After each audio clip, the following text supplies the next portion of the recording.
purger, puis c'est ce qu'on entend sur le plateau. Oui. Vous êtes d'accord avec ce côté binaire ou c'est plus compliqué que cela? C'est très compliqué du fait de l'agrégation de tout le monde qui est là, c'est évident, mais en substance, c'est ça. C'est deux camps qui s'affrontent. Moi, je vais vous dire quelque chose. J'étais il y a 2 ans à peu près, avant que les hostilités commencent en Syrie. Je me trouvais en Angleterre par hasard pour d'autres choses, pas du tout de la Syrie.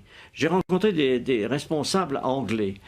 Et quelques-uns qui sont mes amis m'ont avoué, en me sollicitant, qu'il se préparait quelque chose en Syrie. C'était en Angleterre et pas en Amérique. L'Angleterre préparait l'invasion des rebelles en Syrie. Et on m'a même demandé à moi, sous le prétexte que j'étais ancien ministre des Affaires étrangères, si je participerais comme ça. J'ai évidemment dit le contraire. J'ai dit, écoutez, moi, je suis français, ça ne m'intéresse pas. Mais c'est pour dire que cette opération vient de très loin.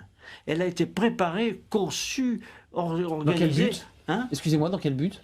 L'idée de renverser Bachar, c'était quoi le but? La finalité? Mais dans le but très simple, de destituer le gouvernement syrien, parce que dans la région, il est important de savoir que ce régime syrien a des propos anti-israéliens. Et que par conséquent, tout ce qui bouge dans la région autour, moi j'ai la confidence du Premier ministre israélien qui remonte très longtemps, qui m'avait dit on essaiera de s'entendre avec le Premier ministre, avec les États autour. Et ceux qui ne s'entendront pas, on les abattra.